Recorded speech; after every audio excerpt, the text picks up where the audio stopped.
We're All back. right. Well, that's my fault. I'm sorry. It's just it's a mess. I'm sorry.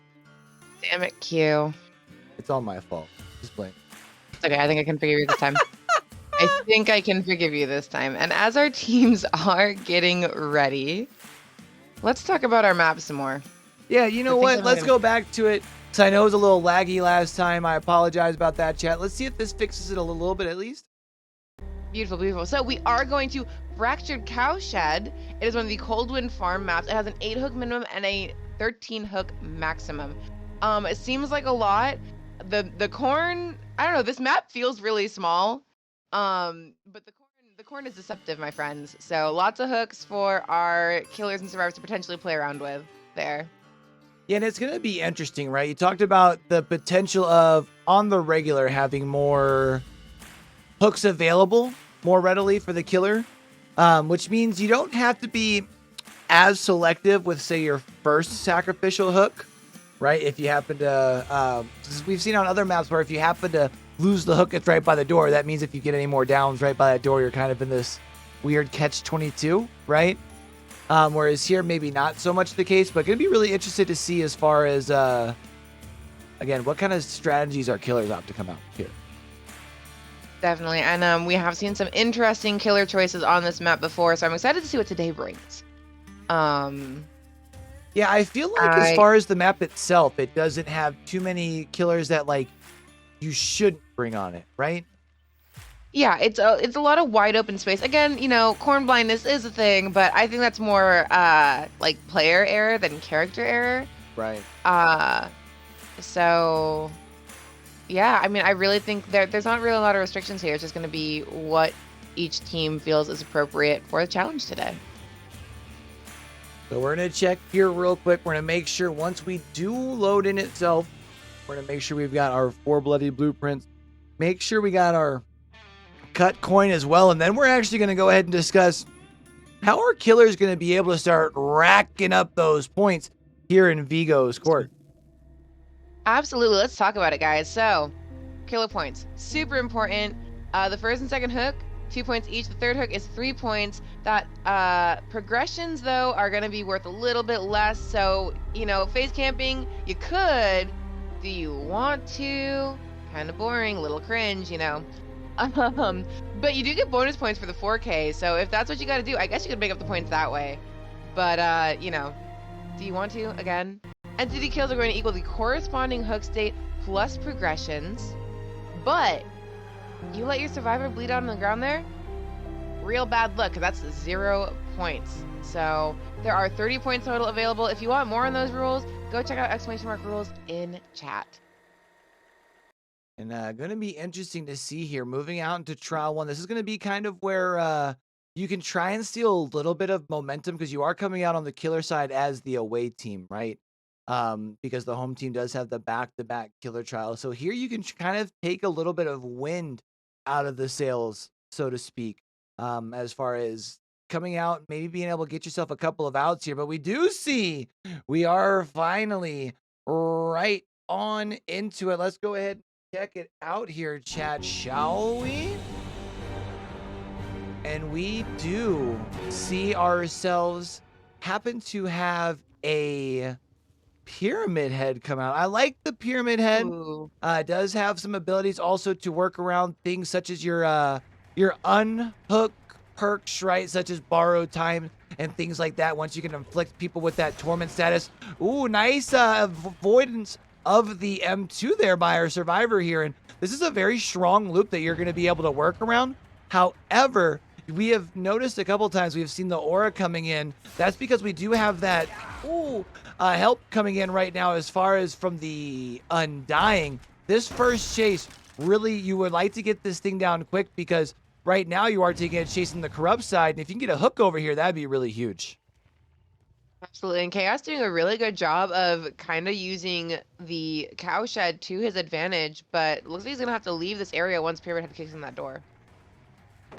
And we are now seeing here, trying to go for the M2 over here at the actual pallet itself and not able to get the hit here. Keep in mind at this point, we're looking at about 40 seconds left on that corrupt intervention. So that does mean that we've been in this trial here about 80 seconds. That's as long as it takes to get a generator done. So if we've got people across the map holding M1, hitting some skill checks, don't be surprised if we see 1 or even 2 generators getting complete here shortly. Another nice work as far as Chaos here, avoiding the M2 and continuing this chase even longer.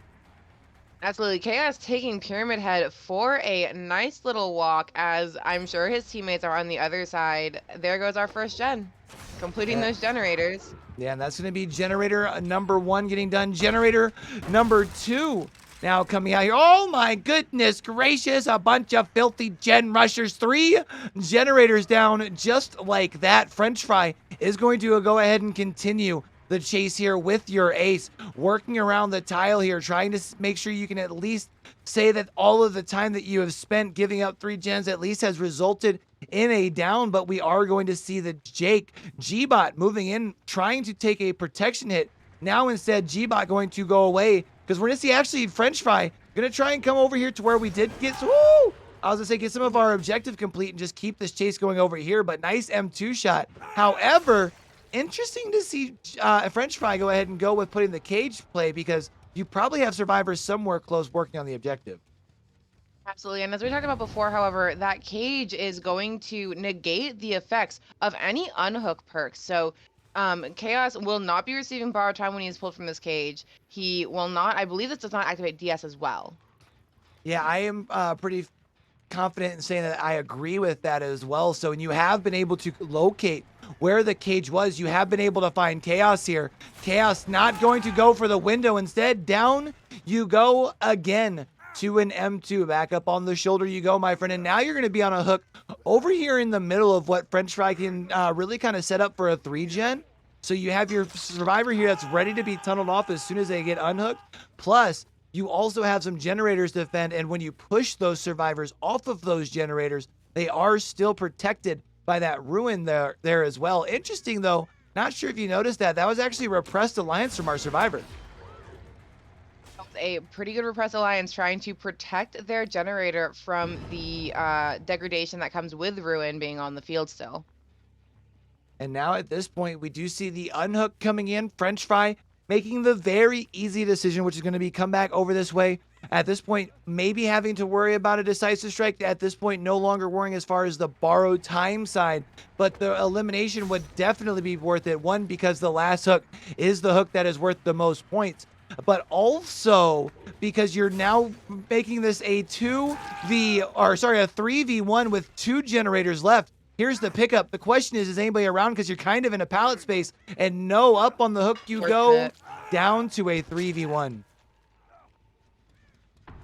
And what a 3v1 to have with only 2 generators left after a really, really quick pop on those first 3 gens. It's going to start getting a little hairy for our survivors here, because as we've talked about plenty of times before, once you get down to that 3v1, the game kind of changes for you.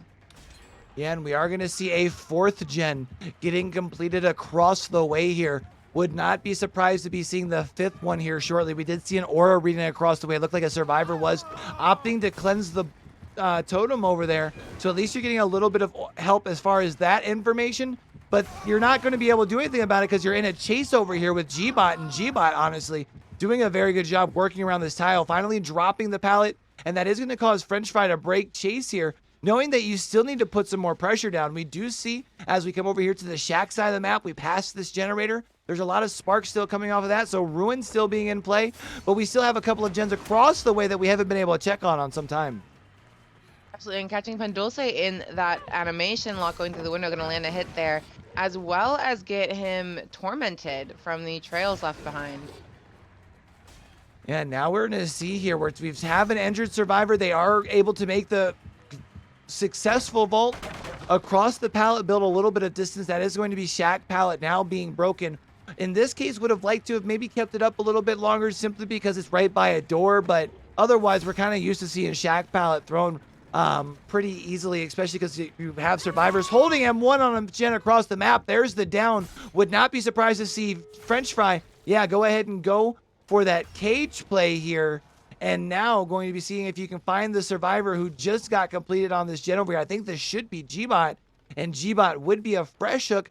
might be able to get yourself a couple of progressions as well if you're able to camp them out in the late game. Absolutely. And I think this is also coming to check out the cage as well over in this back corner. Yeah, and unfortunately not able to finish out the tunnel out to get the elimination, but you are seeing a very confident use of the M2 there, getting the down onto G-Bot, and now you will be pulling G-Bot further away from the door, as there is one of the doors right on the other side of the shed itself. Now, though, the question is, does French Fry decide to check over there, or at this point you just stick around the hook? Looks like, I mean, at this point, the survivors are probably halfway through that door, or they're taking the time to reset, depending on if they want to try to get those extra points for getting G-Man out, because as you can see, this is G-Man's first hook. And you do get a bonus point for every escape you get that has one or less hook states. Agreed. And now, though, we are seeing the door open. I would probably imagine that's just going to be them. Yeah, it's going to be them taking the 2 out. The last thing you want to do is give them any more hook states, right? And end up having a botch save and basically giving a 3 or a 4K there. Yeah, a smart and safe choice by our survivors here. Ty and Pandulce just taking the out, leaving G-Man behind, which is probably safer. It was a lot of torment over there. You don't want to end up in a cage where you can't get the benefits of bar time coming out of that, trying to make your run for the door. And we are going to see that with that performance right there, we overslept in a tie right now, 14-14, if that score is correct. And I would say that coming out on the survivor side and limiting your killer to only 14 points, definitely got to consider that a win, right? I think so. I think the tie here is really nice. Kind of setting the pace for the game here for the rest of our matches, really. And I'm noticing a couple of people saying they were expecting Noed. I think it is really interesting that Pyramid Head didn't bring Noed out here. Yeah, well, I mean, we did see that the Pyramid Head did bring in the Ruin and the Undying on top of the Corrupt, right?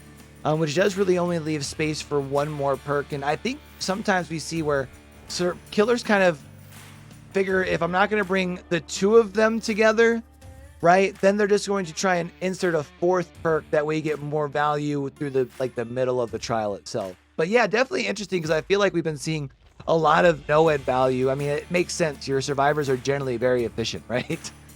Actually, what I'm seeing is they actually there was no-ed on the table. It's just that we overslept, ate those totems up. So good on them, guys. Cleanse your totems.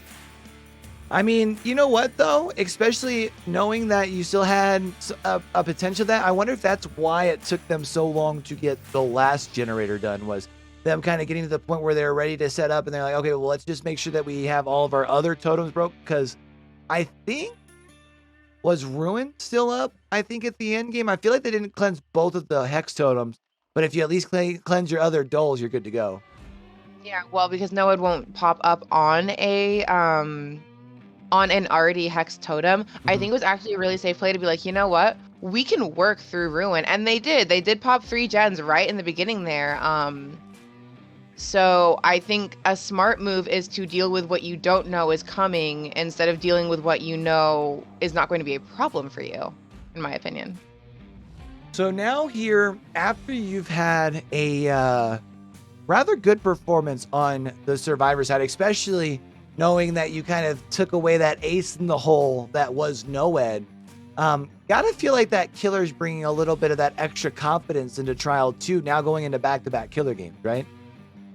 Absolutely. I think we're at a good place coming into the second game, where Maelstrom here is probably feeling really, really comfortable. His team made sure, even though they aren't ahead, they're not in a bad position. A tie is by no means a bad place to be going into our second match. And if you want to go ahead and invite Paige there, we might be able to start getting our survivors in here too. We have Paige in here. Okay. Right there. With the cute Claudette outfit for the winter outfit, might I add. Yeah, we're really getting ready for the winter holiday season here. Can we do something and talk with our scorekeepers in the back and see if maybe our survivor squads can like earn bonus points by coming in the Christmas spirit? bonus style points. I mean, because Bonus style technically points. you're making yourself less like you're taking away your immersiveness, right? Because almost all of the holiday sweatshirts and things are rather bright colored, not exactly what you see in your competitive outfits, right? Well, to be fair, a lot of the holiday sweaters are actually very dark colored. My favorite outfit to wear on Cheryl is actually the red Christmas sweater and the green skirt because you can't see her. But unfortunately, a little bird in my ear told me verbatim, fuck no. So not my words, unfortunately. But no, we are not allowed to use to give extra bonus points for wearing the Christmas sweaters. Which, okay, fair. Not everyone has a Christmas sweater. And how dare I deny someone playing Thick Mommy Jane just because she doesn't have a Christmas sweater, but they want style points. True. I do like that as though we're talking about the Christmas outfits, we even see a Zarina loading in with the penguin outfit. With the onesie. They get style points in my heart. Yeah, I mean, that's probably my second favorite Christmas outfit, being the penguin onesie, just because I'm a huge fan of penguin. You know, very fair. Very fair. You know, it would be really appropriate here, onesie slinger. Oh, unfortunate for us though. Yeah, I mean, this would be a pretty tough map for Slinger to operate on, right? I think any map is going to be tough for Slinger to operate on, to be fair to Slinger. True. That's a good point, actually. We saw Slinger actually come out today in DBE in their grand final. It's kind of interesting. We even talked about on the desk over there. It's been weird because Death Slinger was one of those killers that you didn't really see much in competitive anyways, but definitely since the nerf, it's almost like nobody really wants to touch him.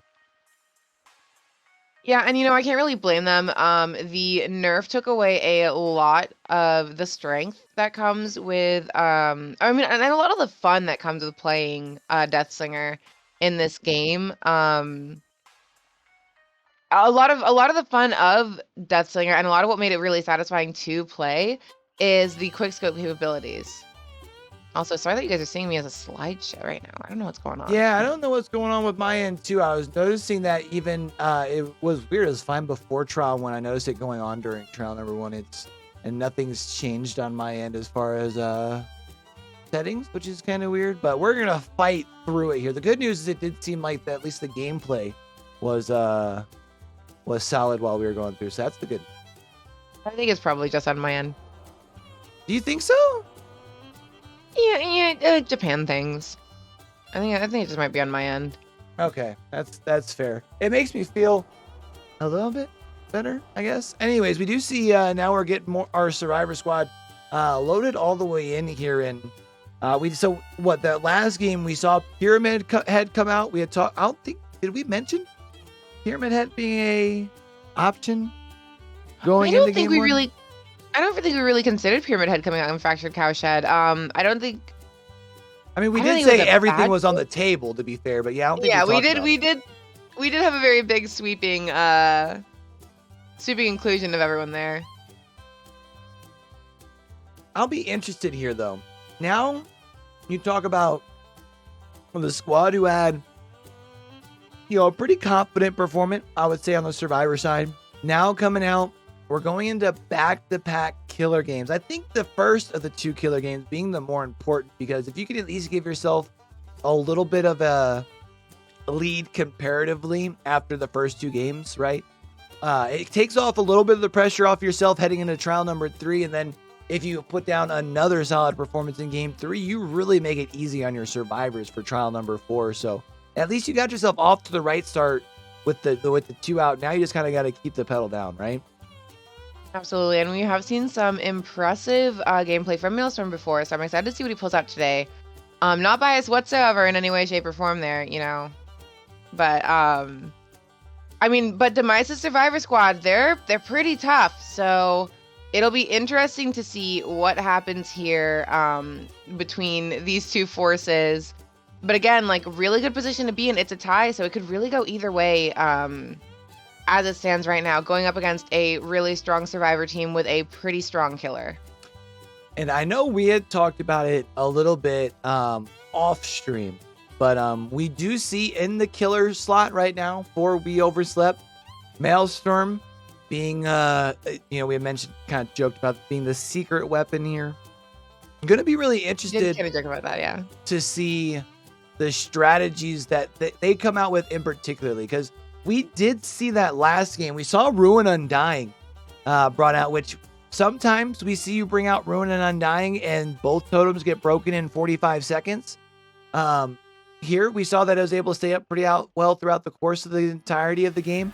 I think at least one of the totems was kind of in the corn, which is a nice place to hide, right? Versus like in a little cubby part of the jungle gym. So maybe you can get lucky and bring out something like that here. I'm not really sure though.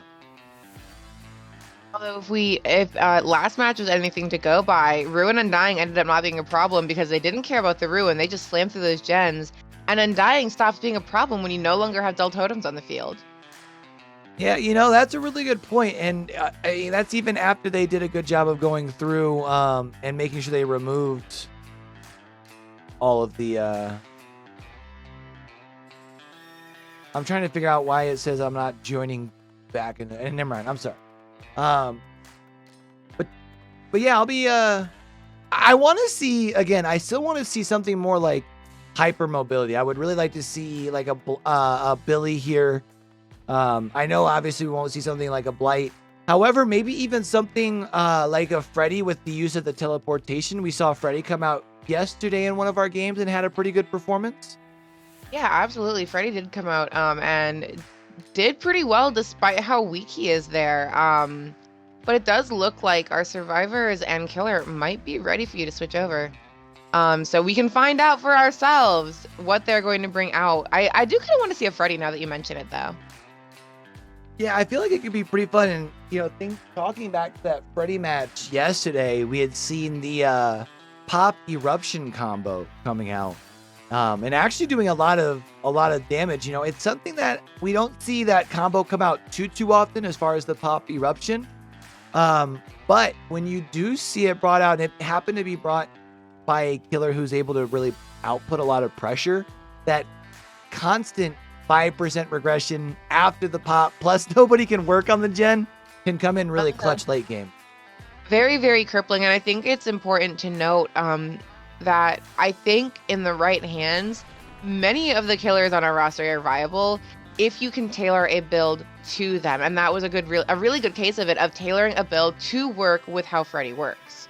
Agreed. But it looks like all of our offerings are set, so good job, guys. Yeah, let's go ahead and talk about how our survivors can put points up on the board.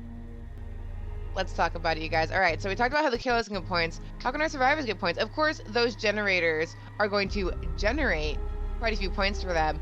But if they really want the big bucks here, those survivors are going to have to escape. That first escape is 1 point, and that second escape is 2 points. But that third escape is worth 4 points, and that fourth escape is a whopping 6 points. So very important to get everybody out.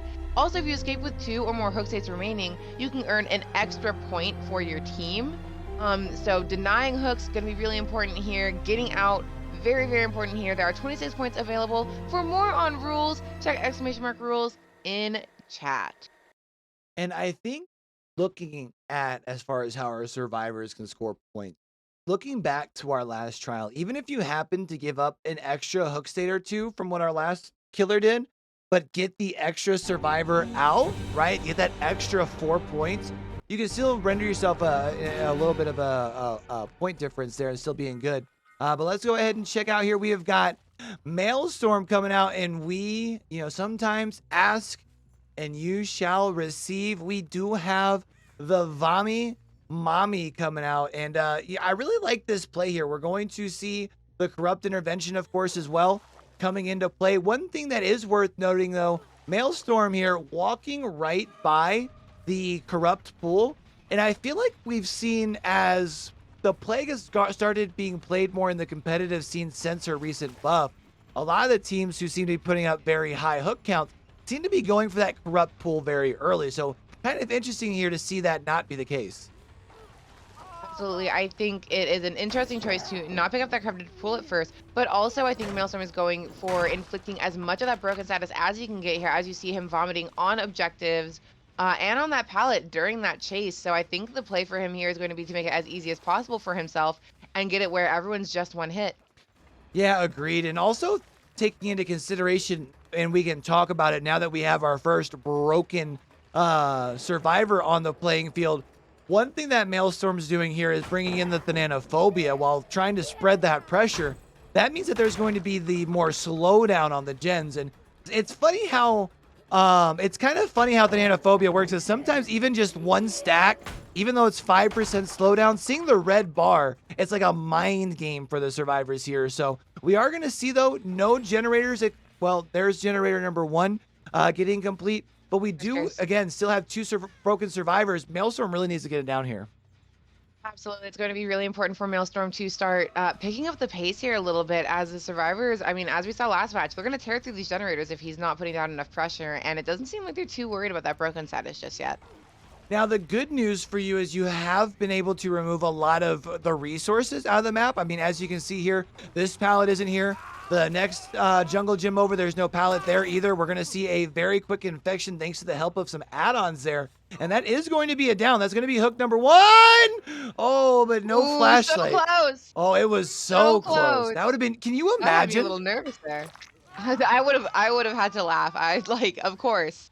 First down, and they come in with the clutch flashlight save. Not quite for our survivors, though, so that will be the first hook of the game here. And with 2 broken survivors and only 1 left uninfected, I mean, this could be where it gets a little hairy for our survivors. Indeed, and we are going to see here, continuing to, as we're cycling around, checking on our gens, we are vomiting on those gens, making it also kind of works as like a tracking tool, right? Because we did see the Dwight becoming sick out of nowhere. You can probably assume that Squid Savage is around one of these 2 gens that you had just recently vomited on. Actually, looks like Squid Savage had happened to probably stop the regression on one of the gens before coming in for the save. I do like the play here, though. By Maelstrom, you're going to see the slug going in here. I think that's a good play because you can probably assume with French Fry not really seeming to be moving with a lot of... there wasn't a lot of... what's the best way? But they didn't seem too worried about going down, which makes me think they're probably sitting there with DS. Probably. And there goes our second gen of the match as Maelstrom continues to chase a couple of survivors around the shack here. But if you'll notice, French Fry did get picked up. Yeah, and with French Fry getting picked up, again, going back to that decision, yeah, you try and see if you can get yourself another down, but now you've given up a little bit of extra pressure. However, it did probably take another survivor to come over and get them off the ground, because I think if it would have been an unbreakable, probably would have came across just a little bit sooner. However, if it wasn't unbreakable, at least you don't have to worry about that at this point in the game. But with them being this close with that Claudette running away from kind of the area that your Dwight was down. Yeah, there's Dwight there. Makes me think that was actually her that helped with the pickup. And now at this point, you are going to see Maelstrom picking up that corrupt pool there. Now you do have the one shot capability, or that damage shot capability. There's going to be the down on the French Fry. At this point, definitely an easy decision to go for the pickup. Kind of risky, though, because you did have a Claudette that was somewhere in the area still. No pallet save. That's going to be hook number 2, but that's a 3rd generator getting done. Yeah, just, again, tearing through those generators. Maelstrom really has to pick up the pace here if he wants to keep up with what's going on. He does have 2 broken survivors, but Dwight is healthy currently. And one thing that is worth noting, too, Maelstrom still does have the ability to cause some extra slowdowns here, or some extra slowdown here in, like, the late game. Not only with the Thanatophobia, as we have seen thus far, but also as we saw with that kick after the hook. There was a Pop Goes the Weasel in play as well.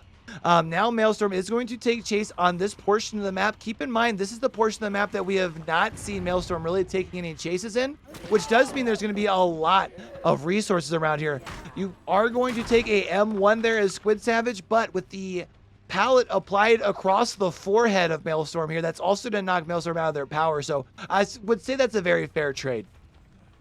I think so too. Taking the hit in exchange for making her lose that one-shot capability is a ranged capability as well at that, is going to be pretty vital for his team here. So good job on him taking the aggro there and exchanging the hit to protect his teammates a little bit. Ooh, and the locker play. Yeah, able to delay the chase just a little bit longer, but I'm not sure if you see that right here on the right side of the floor. There is a basement right here in Shack, and although that was a nice long run, now you are stuck in the basement and you're pretty far away from the rest of your objective work. So really wouldn't be surprised to see our survivors right now from Demice put they go ahead and prioritize gens over their friends. We are going to see a pop kick coming out onto this gen. We also saw a blown skill check over here. So there was a little bit of a regression thanks to that skill check. We appreciate you. And now you're in chase. And Maelstrom does have that infected or corrupt pool going on, but not going to need it as he just swings through that pallet. I think that was a body block, and the survivor got stuck trying to throw that pallet there. Yeah, Maelstrom was able to push just far enough through the pallet space itself there to prevent the pallet from going down. And since Paige was one shot, then taking the hit, and that's actually going to be really nice because you couple it with the pop goes the weasel kick on the other gen. You now have two generators kind of next to that hook that have just recently taken a 25% instant regression. Would not be surprised to see Maelstrom take this corrupt purge here, try and continue pushing a little bit more pressure here, probably taking that back to check on your hook because you do have yourself a nice 3-gen setup around your hooked survivor right now.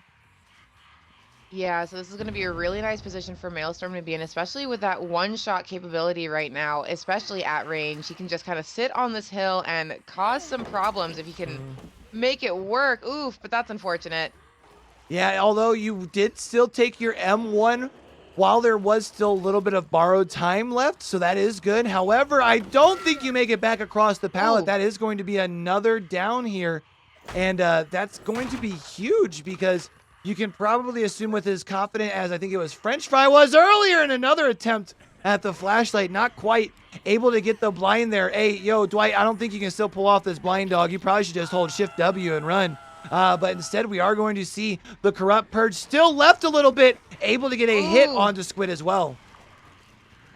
Gonna take that health state there with that corrupt purge. Claudette on second hook, looking a little hairy for her here. Yeah, things definitely tough, and we are going to see here now at this point, Maelstrom is going to go ahead and apply that pop goes the weasel yet again onto this generator. I think that thing's been regressed back 50 or 75%. That thing would have been complete had it not been for pop goes the weasel at this point. We are going to see Maelstrom taking the easy decision, going towards the actual tunnel out itself. I really liked the little head nod fake out there to bait out the Claudette into hitting the dead hard. That way they were able to move into the pallet. Ooh, get stunned, stupid. Ooh, Plus 10 wood to the close. face. But this is not a very safe pallet. So we are going to see Maelstrom, although kind of interesting to see, I was going to say play around it, but instead opting to just go ahead and break it. And now I think the smart decision, especially since we have lost generator number 4, at this point you need to get back on gen patrol. Yeah, and going ahead and infecting those gens in the 3-gen he has left here is probably going to be a smart move for him because he's going to be able to tell when people start getting on those generators. Unfortunately, that is going to be the last gen, and it looks like our survivors are going to start cleansing here. Yeah, and this is pretty insane, right? We had mentioned going into this game that even if you sacrifice more hooks but don't end up with 2 eliminations, you could be looking very, very good. Right now, there is no NOED, there's no way out, and you have 4 survivors. So now we're not only looking at possibly getting a 3 escape to get yourself some extra escape points, now we might even be able to get all 4 survivors out here. We are going to see Maelstrom, though, trying to do the best to their ability of trying to keep their survivor zone back here. This is French Fry, though, and French Fry was able to get themselves healthy relatively quickly. Also worth mentioning is you will see that there aren't really any pools over here that are available for survivors that are currently infected to be able to cleanse themselves, to be able to move in for a body block. However, we are seeing the Zarina pulling off the perfect body block, and that's going to be all 4 survivors getting out. What an exciting end to our second match here. Our survivors pulling off this 4 escape pretty nicely here with minimal hook states at that. Maelstrom trying to use that effectiveness to get the infection and the health state out of the way quickly. Unfortunately, unable to pull it off as Zarina came in to save her teammate there. Wow, I don't know. I don't know, Shep. That was impressive, honestly, by our survivor squad, because it looked like there for a while. I mean, it really looked like our killer had some good control there in like the mid part of the trial there, and I mean, our survivors just sticking to the game plan, staying very, very efficient, and 4 survivors out the front door. That's amazing. Yeah, very, very good coordinated play on our survivors' part. They really were able to avoid her for the most part, I think. Again, I think we only saw 2 survivors go to second stage at all. But a Yeah, very intense game on both sides. Maelstrom doing his best to put down the damage and health states. Unfortunately, just not quite able to keep up with our survivor squad here. Yeah, I think when you look at the result of that game with the 4 escape, I think that speaks more about our survivors and what a tremendous job they did versus it saying anything about any mistakes that Maelstrom made. Because you mentioned it, Maelstrom played a very, very strong trial, but our survivors just seemed to have an answer for everything that Maelstrom seemed to throw at them. Yeah, it definitely wasn't a lack of anything on Maelstrom's part in that performance there. He played Vomit Mommy very well. It's just that the survivors were on top of it. They weren't worried about the cleansing. They were able to avoid a lot of his corrupt purge. He really only got one or two downs, I think, the entire time he had his corrupt purge. But definitely a GG for that match. And it looks like we're going to keep the same lobby, keep in the same players here for match number 3.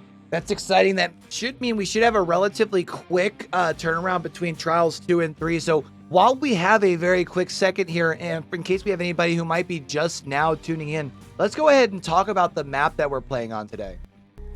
You got it. So once again, you guys, if you didn't see it before, we are on Fractured Cowshed, one of our Cold One farm maps. It has an 8 hook minimum and 13 hook maximum. So deceptively a lot of hooks on this map for our killers and survivors to play around. Sometimes you'll just see like 2 hooks next to each other in the corner, and it's like, well, this is really convenient. So even though this is one of not the smallest map, but one of these smaller maps, you still get that 13 hook maximum. So again, just a lot of hooks really close to each other. You can be a little more free depending on your hook spawn with how you use those hooks. So now I've got to ask. You had a relatively strong start, right, on your survivor squad in trial 1. Get the 2 out. Unfortunately, though, you give up 4 escapes in trial number 2. I know it's still very early in the season. We're talking about week 3 of our league here. But with this little bit of a deficit, do you consider trying to maybe bring out an S-tier killer? I think on maybe any other map, I would consider it. But Fractured Cowshed is really not a great map for a lot of our S tiers. Nurse struggles on corn maps. I think Blight has a lot of problems with collision on Fractured Cowshed in particular. So I don't know if that's going to be the smartest move here. But I could be wrong. Maybe they know something I don't about what they're going to bring on this map. So I think this would be the point to do it. I just don't know if the map is conducive to that. But if we want to answer that question, it looks like everyone's pretty much ready to go. So we can find out very quickly what we're going to have going on our survivor side. I am down to get down. I'll go ahead and let them know in chat that they are good to go ahead and ready up so we can move into trial number 3. We're already halfway to the decision here. A little bit of a lead for Demice here. Gotta ask you though, who do you think is going to be coming out for trial number 3 for We Overslept here, knowing that you're walking in with, what is that, a 14-point deficit? Yeah, it's hard to say. Again, S tiers, that's what I would bring if it wasn't this map. So that could be, and a Maelstrom is a variety killer. He does have a lot of killers that he's skilled with. So really, there are a lot of options. We had talked about before how this map, you can kind of bring just about anything to pretty even effect. I see a lot of people asking for Legion here. Same. I don't know if that would be the smartest play at this point, but you know, who knows? Maybe he's a really cracked Legion. Otherwise, I'm trying to think of who I would bring out here who has a lot of like potential as well. A lot of pressure, I think, is what we're going to need here from our killer. So definitely someone high mobility. Again, I keep thinking about Wraith. I think it's because I've seen Wraith a lot on this map. I still wouldn't mind seeing maybe something like a Billy. Billy's ability to aggress the map and go across it very, very fast could help. Also, of course, the one-shot down capability, the ability to remove those resources very quick. There is, though, our 4 bloodied blueprints. There's our cut coin. How about we talk as far as some of our ban rules that we got here in Vigo's court today? Let's talk about it, you guys. All right, so we've talked about how to gain points. But what is not allowed here? Yellow items and add-ons are the only thing allowed. Only one of each perk and item. You can have duplicate BT. However, go ahead, save your friends, pull them off that hook. We have a couple of banned perks. Let's talk about them. Build to last, prove thyself, Starstruck. Don't bring them. Haunted Ground, Lethal Pursuer, Boons, and Clairvoyance. Also not allowed here, so you're not going to see that. No easy games, no early starts. Killers used are limited to twice a season. So this is the second time we've actually seen Plague from Maelstrom, so we're not going to see Plague again from We Overslept in this time. Survivors are also limited to 1 character per team. Violations are subject to penalties. If you want to know more about our bans or more about those penalties, you can type !rules in chat. All right, we did have ourselves a relatively quick load time here. And, we had talked about this being a option for this map here. We're going to see Maelstrom out on the Huntress. I do like the Huntress ability to obviously put some damage down at range. Also allows you to maybe get some quicker downs early, because instead of where we see survivors playing very patient, pre-throwing pallets and stuff like that, you can still come around prepared to throw the hatchet, kind of like we're seeing right here. Able to get yourself the early down. Ooh, gets done, stupid. Plus 10 wood to the face applied by Squid Savage. They're going to be able to build a little bit of distance. Now moving to the TNL wall. However, you are going to see a lot of distance, meaning there's a lot of reaction time from Squid Savage. So going to be able to dodge those 2 hatchets here with relative ease. Also worth noticing as we look around, there is corrupt intervention at play here. Very common, especially in the competitive scene. We have seen multiple times why. Getting stuck though on the edge there. That little bit of hose going around. I hate when I get stuck on hose. It'll get me in trouble all the time, especially when anyways. Stuck on hose. Anyways, though, we are going to see the chase. And not going to be able to get the hatchet. Instead, hitting the pallet here. You only have 1 shot. Plus 10 wood to the face again. Plus the blind. That's crazy. What a great run. Disrespectful, absolutely. Squid Savage here doing a pretty good job of keeping our hunters entertained, as not 1, but 2 generators, 3 generators pop off in the distance. That's absolutely insane. 3 generators getting done before corrupt intervention is even off the board, meaning that now but you get the grab out of the window. You at least have that working for you right now for Maelstrom. Now, at least you get yourself 1 hook, but man, our Survivor squad, 3 generators in the first 2 minutes. Absolutely, just tearing through those generators, doing a good job of spreading themselves out as their teammate takes our Huntress for a spin.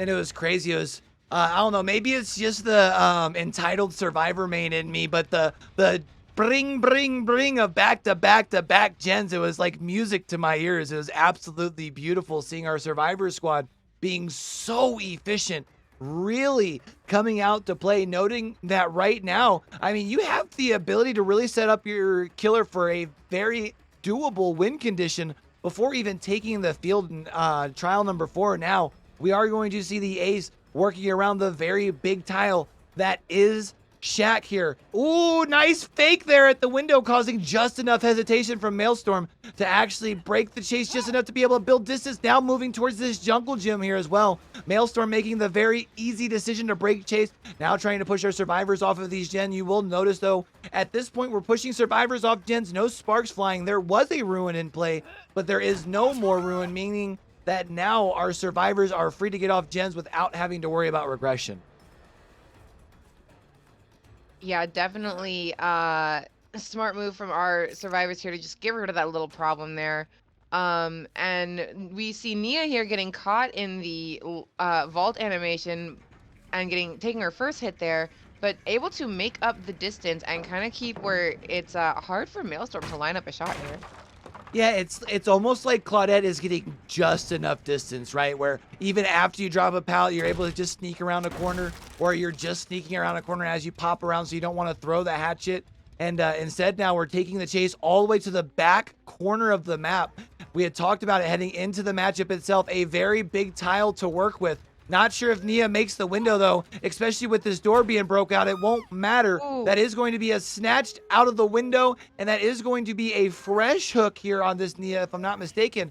But 5 generators already complete, and we seem to have this question come up a lot as far as the last 2 trials. Chat, please pay attention to the right side of your screen. You will see the haste status. This time there is no Ed, and that is going to be a down onto a French fry as the door opens. Now's where things can get a little interesting. Which door is open? It's the door that's all the way across, but I don't know if you happen to see on the side of the shed, there were scratch marks, maybe even be able to make one last play. Pretty tricky to try to make a play here with Noed still on the table. That's going to be really dangerous because, you know, it's hard to avoid taking a hit when you unhook people.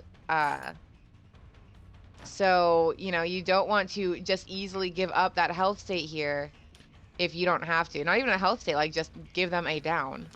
And this is where things Although I do get... believe this might have been an unbreakable. Yeah, I was going to say, this is where things get interesting. With the unbreakable play, you do still have Maelstром's attention because you do still have the possibility of gaining more hook states. However, you notice that we had a survivor actually rotating in to help with the body blocks on your currently injured survivor, meaning that you probably don't have anyone coming in for the save. If they do, it would be the A's. Ooh, that's going to be a big swing and a miss. However, David just jumped out right in front of Maelstrom, and Maelstrom wasn't able to capitalize. Now Maelstrom moving to the opposite side here. Worth mentioning, though, you will see that we have the auras for the hatches there. That is because Maelstrom is completely out of ammo, and without having any ammo, now our survivors are going to be able to put bodies between Maelstrom and the door here. Even if Maelstrom reloads and is able to hit perfect successive shots, I don't think you're going to be able to do it. There's going to be one hit with as far as the Noed building a little bit more distance here, but you should still be able to get the last 2. Kind of interesting, though, to see survivors coming in and taking body blocks with a Noed there. I wonder if they forgot that Noed was there, or if they just weren't worried about the Noed at all. Maelstrom taking quite a bit of time to chase Claudette around here, giving our survivors time to pick their teammate up off the ground. Yeah, and this is where things get interesting because since you did open the door already, you are on an official timer, right? Like, you've already had something there. Oh my gosh, you're picking somebody up in a... Ooh, scary. Imagine. Too scary for me. Yeah, that actually had me holding my breath there for just a moment. Now, that is going to be a hook. However, worth noting, our survivors look like they might be trying to open the other door. And also notice over here, oh, I was going to say that the Noed totem was actually back closer to the other door. But you are going to see taking the 3 out. I really like that decision. I think that's the easy decision at this point, especially since Noed's still in play. Absolutely, definitely a smart decision for our survivors to just take that out instead of looking for the other totem or risking it against a Noed. They were running a little short on time there, so I think they made the safest decision to take the 3 out there, sacrificing only one of their survivors, but still putting We Overslept in a pretty sticky situation here. Yeah, it's definitely tough too because now we're talking about We Overslept is going to be coming out on the survivor side, right? And as we talked about heading into both Trials 1 and Trial 2, when we talked about the amount of points available on the board, now you're talking about the lead almost seems bigger because of that, right? Absolutely. We're almost at a point where, again, and this is a position We Overslept has been in before, we almost need a perfect game out of them for them to be able to make up this point deficit. And they're going to have to deny every single point they can from our killer going into our final round. Yeah, I mean, that's tough. And especially, I mean, at least the good news for the killer here is maybe you see a couple options as far as maybe seeing a less meta killer coming out. But I don't know if I make that mistake here just because if you got a chance to put a W up, and a W that you probably figure, I don't want to say you figured you were going to get, but you figured you were going to be in really good contention to earn, like, you don't want to give it away by coming out with a killer that you're not comfortable, right? Absolutely. And We Overslept has already proved that their survivors are still pretty strong. So I don't think this is a place where you want to get too relaxed. I mean, again, We Overslept is going to need a damn near perfect game. So I think you can save some of your higher tier killers that you have more skill with. Um, but you don't want to pull out like a complete joke or burn killer here. You still kind of want to take this seriously going into no this Michael last Myers? match. I mean, look, I would like to see Michael Myers. You would like to see Michael Myers. I just don't think Michael is the play here. However, maybe if our killer has been paying attention to what the people want, this would be a good round to bring out Susie. Please, I am not quite begging, but I would really like to see Best Girl Susie come out to play. Somebody please. I'm going to let them know real quick here in the game chat. I am filling in trial 4. Okay? Smiles?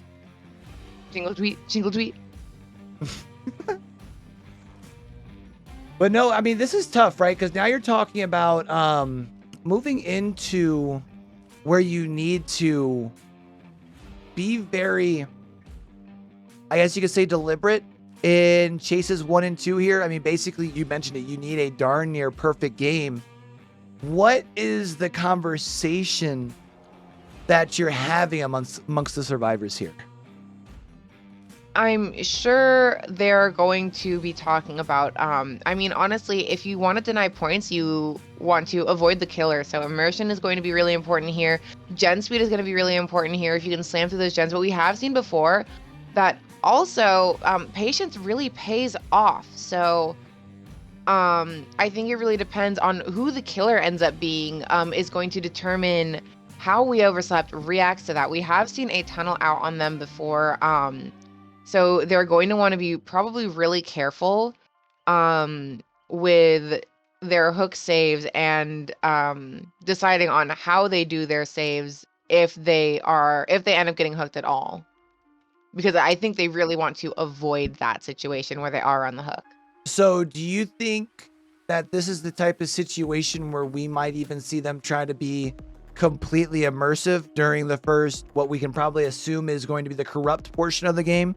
The first 2 minutes, try and wait for all of the gens to become uncovered before even trying to engage in first chase? Yeah, I mean, we have seen teams do that before. We have seen teams come in and just not be seen for the entire duration of that corrupt.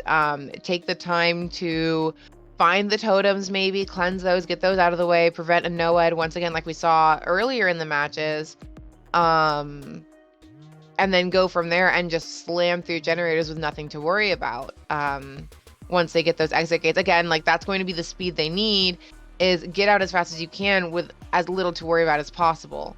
So waiting out that corrupt, while it seems counterintuitive to being quick about it, waiting out that corrupt and taking care of the other things you might have to worry about that might slow you down in the long run will make this game go by really fast and could give We Overslept the chance they need to get all of the points that they can get. And it does look like we're getting our last couple of survivors in here at this point.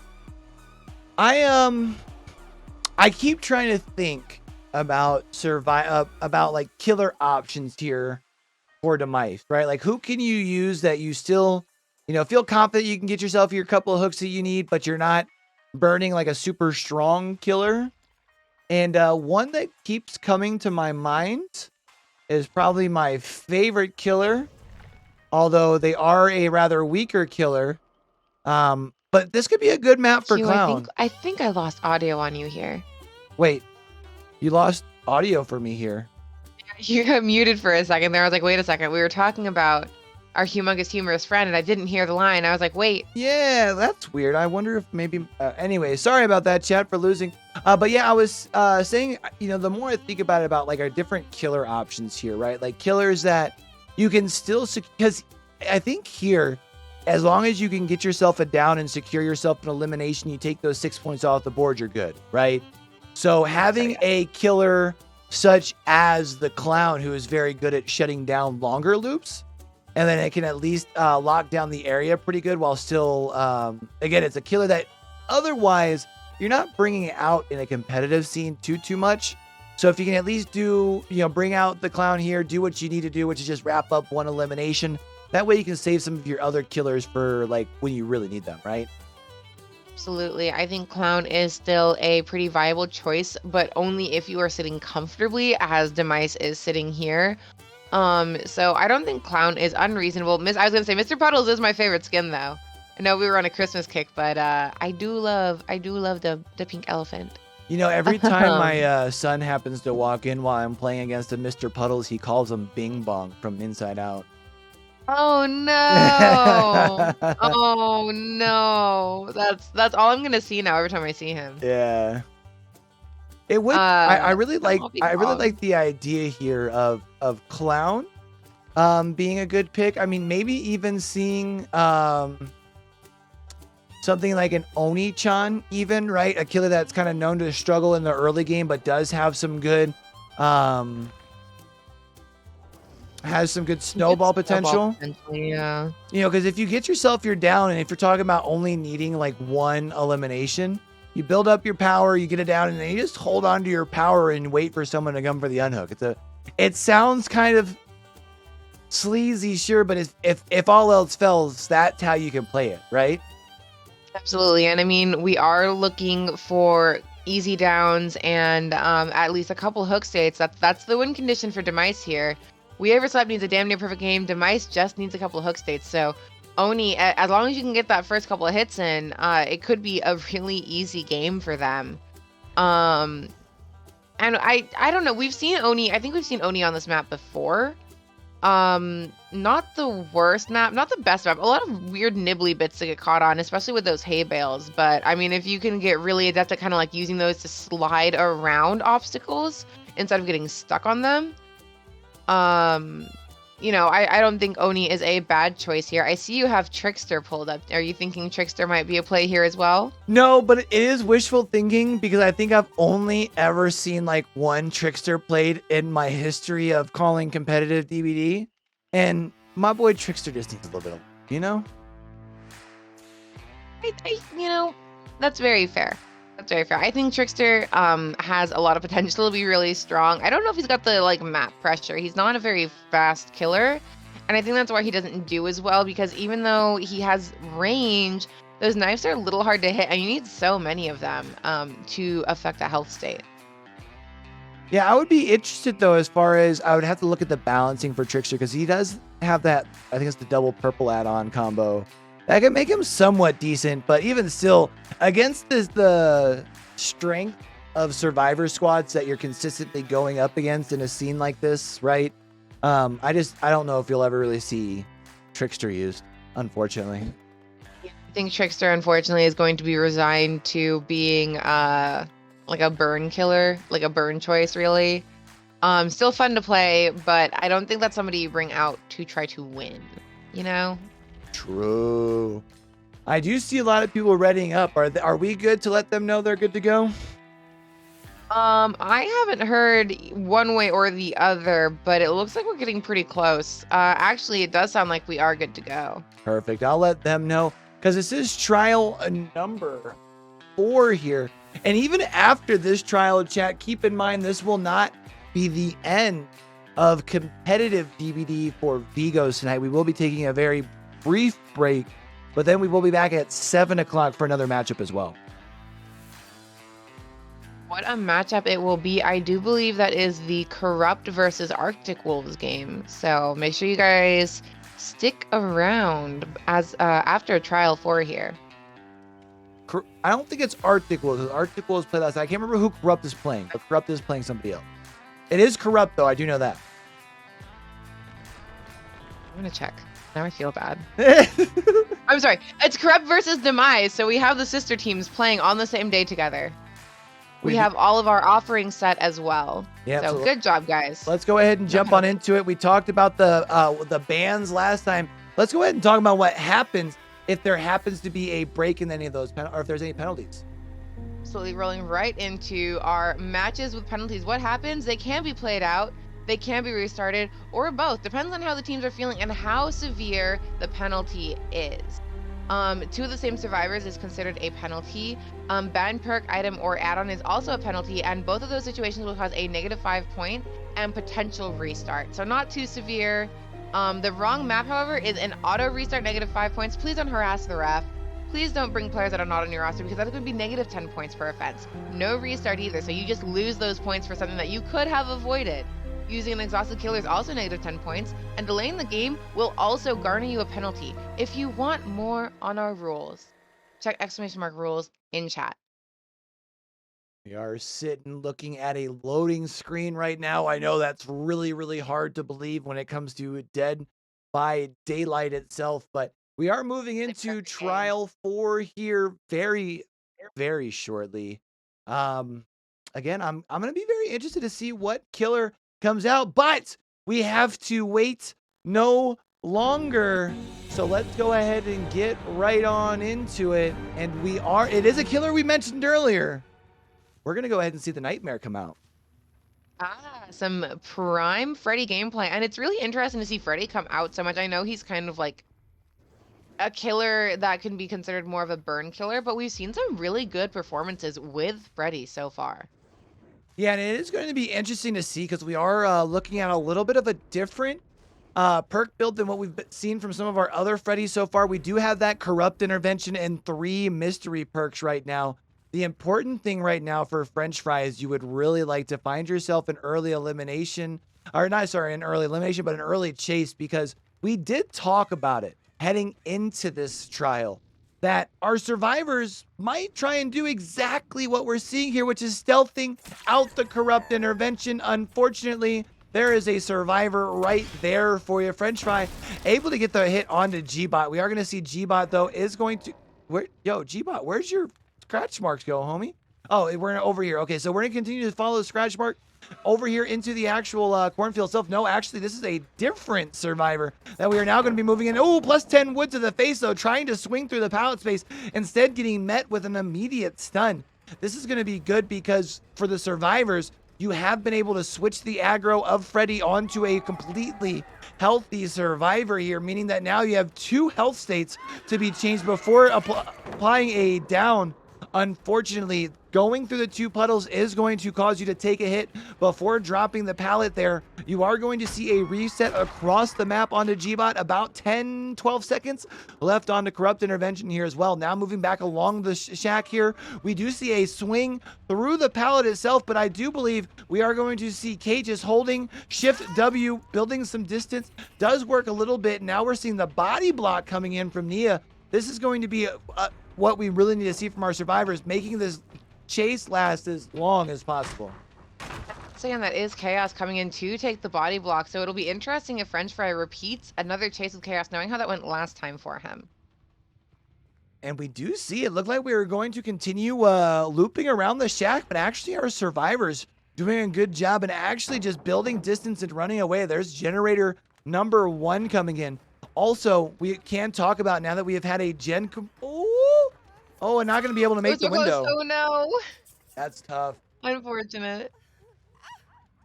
That is going to be a first down here. Yeah, you have 1 gen done, but the generator that is furthest progressed on the map right now is covered by that deadlock. And I really like that play because it does give you some extra information. Now you're coming over here. It does look like our survivors are going to try and make sure that they break all of the totems, trying to prevent a potential no-ed play.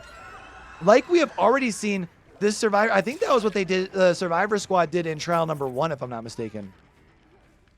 They went through and methodically just cleansed all those dull totems so that they wouldn't have to worry about no-ed, even leaving up Ruin and Undying to do so.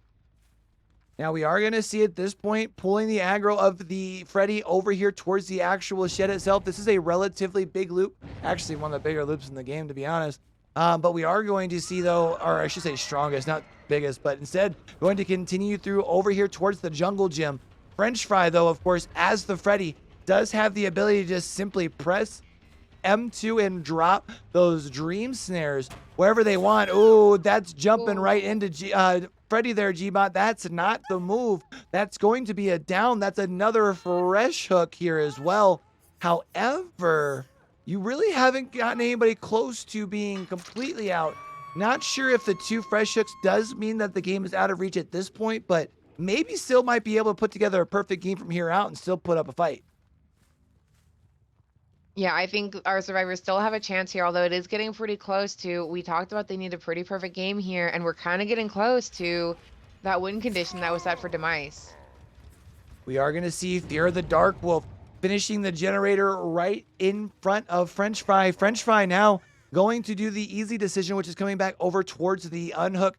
Should be able to disrupt the reset and is going to be able to. Actually, we're going to see continuing the tunnel out onto G-Bot. Nice mind game here. And that is going to be another down. Now, G-Bot was just up on the shoulder. Question is there a decisive strike? The answer is no. That's going to be hook number 3.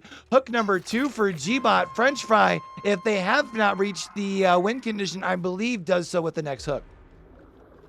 Yeah, so pretty dangerous for our survivors here. Unfortunately, getting closer and closer to that win condition being met by Demice. But let's see what we can get out of this chase here with G-Man still on the hook. We are going to see that save coming in across the way. Nice moonwalk along the wall there. However, not going to be able to get the distance you were looking for, but you are going to be able to locate Chaos. Nice mind game in order to secure the down. That is going to be yet another hook. Really impressive performance thus far here from Freddy. One thing, though, we do want to keep in mind, we do see G-Bot getting the reset. Wouldn't be surprised to see if Fear the Dark Wolf is over there also potentially getting reset as well. Instead, though, we have come over here. We saw a couple of scratch marks. Haven't been able to locate anybody yet. And also looking around, our Survivor Squad has done a very, very good job with this gen spread. Yeah, you got a really nice even gen spread here. Not really any potential for a 3 gen. They've set themselves up in a really nice position. Although Freddy doesn't really care about that, as he can just teleport between those generators. We do see you have found G-Bot yet again. Keep in mind, this is a survivor that has already been hooked twice. Ooh, unfortunately, though, they are going to make their way across the pallet. That is going to be successfully avoiding the M1 there. So G-Bot does still have 2 health state here. If they are trying to avoid being on the ground itself, 4 generators complete. Would not be surprised to see our 5th one coming here shortly, but instead breaking away from our 1 pallet, now moving towards Cow Tree itself, which is a relatively strong loop in its own right. And now French Fry trying to prevent any more prolonged use of this tile by just simply pressing down those dream stairs, which I think really makes Freddy stronger than a lot of people want to talk about. Yeah, the dream snares definitely offer a lot of slowdown and really make it difficult for survivors to run loops. It really shuts down the loops nicely. So not only does Freddy have the mobility of being able to teleport between generators, but he also has the ability to shut down loops if he wants to. Now we are going to see we have another generator back here. We have found Mr. Pandolce. I do believe that is a survivor that would be another fresh hook, which would be good for you.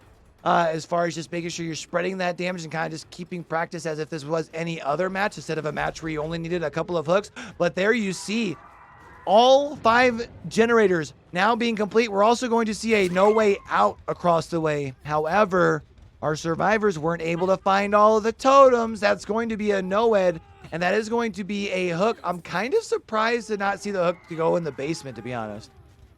You know, I think, though, putting that survivor in the basement will be an easy decision for the rest of the team to go, yeah, we're just leaving. Putting them on the hook here, it's kind of a little easier for our killer to not only patrol the hook and potentially catch anyone trying to come in for the save, but also patrol our doors. Yeah, that's a good point, especially because that no way out did just get uncovered off of those doors. So we do have a good opportunity here to keep an eye on the 2. We are seeing that French Fry is probably not going to commit too far one way or the other. However, with the doors being so close, our survivors are also going to know this. Would not be surprised, yep, I was going to say, to see our survivors try and find that no one escapes death. The no one escapes death totem now getting cleansed in French Fry. Just going to go face to belly button? but basically just going to face camp out this last elimination. Yep, it looks like that would be the smartest move for French Fry here with Noed being off the table. Although, oh, that is going to be our deliverance play from Pandulce here. And now we're going to see, you know, a lot of the time we're going to see the deliverance with the decisive strike. However, here we are not. And instead, we are going to see the pickup and the drop back up onto the hook you go. We did have the door open. And now at this point, I think it's a pretty easy, I was gonna say a pretty easy decision to go for the 3 out, but I guess since there's already been a decision, might as well go ahead and try and put all the cards on the table. Earn yourself a little bit of an extra morale victory here as well. We are gonna see the body block coming in here from the Dwight, as well as the Nia as well, should be able to get the cutoff, and that is going to be all 4 survivors walking out the door. Might not result in a W here, but it is a nice little morale boost and a nice little moral victory before heading into week 4, right? Absolutely. I think it's still nice that we overslept, even though the game was decided by, I think, that 2nd or 3rd hook, still going in, getting their teammate out, and walking out that door for the 4 escape. Yeah, and you know, we had talked about 2 teams here, and even though we overslept, might not be walking away with the W, I do still feel like we've saw some flashes of greatness, right? We saw some things that they do have to work on, but we do see that they're getting better every week, right? And I think that's the important thing. Absolutely. It's still early on in the season, and I mean, a lot of the teams really that we started this season with, we've seen leaps and bounds from just about everyone in terms of improvement. So definitely you can tell that they are putting in the work. We Overslept did a really good job here. Their survivor team is very strong. So I'm excited to see what the future holds for We Overslept moving deeper into our season, as we are only in week 3. Yeah, and that is going to wrap things up here as far as this matchup. We are going to be back here very, very shortly because we do have a game at 7. But we are going to take a very quick break. We're not going to raid off that way. If you just want to keep your tab here, we'll be back here in 30 minutes. Also, though, if you haven't already done so, make sure you hit that follow button down that bottom right-hand corner. Turn those notifications on. That way you also just kind of know whenever we're going live for matchups, because, you know, here we aren't like a lot of other competitive scenes in DBD. We're not just on the weekends. You know, we're going Wednesday, Thursday, Friday. Usually Sunday isn't even a day. This is just kind of a bonus stream because of the holiday. Yeah, so make sure you guys are following us here so that you can catch whenever we go live for our next games. You also make sure you follow our social media, where we usually post about when our games are going to be happening, what games are happening, as well as other things like awards for the week. But it does look like Demice has been convicted of murder. All right, and we will catch y'all later, chat. We'll catch y'all back in about 30 minutes, all right? Hang tight, guys. We'll be right back here for our next game. Peace!